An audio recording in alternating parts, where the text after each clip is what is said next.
यदि देश का प्रधानमंत्री कहता था मुस्लिम should have first right over the national resources of India, वो सेक्युलरिज्म को समर्पित है। यदि जिस जमाने में कश्मीर में मस्जिदों से भीड़ निकलती थी, अभी हमारे दौर की भी बात है, 2019 से पहले, जुमे की नमाज के बाद, और जाके किसी भी इंस्पेक्टर अयूब पंडित जैसे व्यक्ति को कत्ल कर देती थी, वो सेक्युलरिज्म का सुंदर संगीत था। अब दक्षिण का बताता हूं, तमिलनाडु जिले का, तमिलनाडु स्टेट का पेरम्बूर जिला, उसमें कोलतार गांव 70% आबादी मुस्लिमों की हो गई, तो उन्होंने कहा मंदिर में पूजा बंद कर दीजिए, घंटा बंद कर दीजिए, हमारी धार्मिक भावना आहत होती है। कोई सेक्युलरिज्म का सूरमा उत्तर से दक्षिण तक बोला हो तो बोलिए, बल्कि तमिलनाडु सरकार ने मान लिया। फिर मद्रास हाईकोर्ट बीच में आया, उसने कहा यह कोई आधार नहीं बनता कि 70% हो गए इसलिए।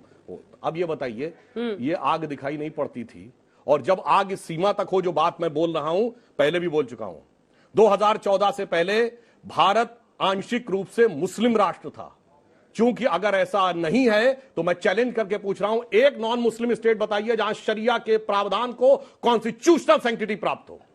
जो शाहबानो केस में अगर शरिया के खिलाफ गया सुप्रीम कोर्ट, तो संविधान में संशोधन करके पलट दिया गया। हलाला हो, महरम हो, ट्रिपल तलाक हो, ये सब के सब संवैधानिक दर्जा प्राप्त थे। अगर किसी को आपत्ति, को सेक्युलर देश बता दीजिए जिसमें ये सब चीजों को संवैधानिक दर्जा प्राप्त है। अब बताइए आग कहां पे थी? लेकिन ये जो गिरिराज जी कह रहे थे उस पर आपने कुछ नहीं कहा।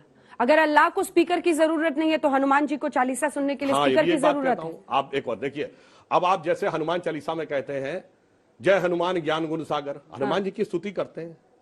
अब हमारे मन की बात है, अजान में क्या कहते हैं? अजान में क्या कहते हैं?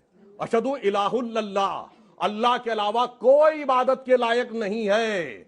अशहदु मोहम्मद रसूलुल्लाह का अर्थ यह हुआ कि रसूल के अलावा, मोहम्मद साहब के अलावा कोई पैगंबर नहीं है। तो जैनों के 24 तीर्थंकरों का अपमान, सिखों के 10 गुरुओं का अपमान, हिंदुओं के 10 अवतारों का अपमान आपके मन में है। घर में आपको प्रॉब्लम अजान से है, लाउड स्पीकर से नहीं है। मतलब अजान से प्रॉब्लम? मैं बता रहा हूं, लाउड स्पीकर से सही बात बोलिए ना। फिर बता रहा हूं, सुनिए। तो घूम फिर के क्यों पहुंचे? आपके मन में है कि मेरे पिताजी सबसे लायक है, मैं अपने घर में कहूंगा।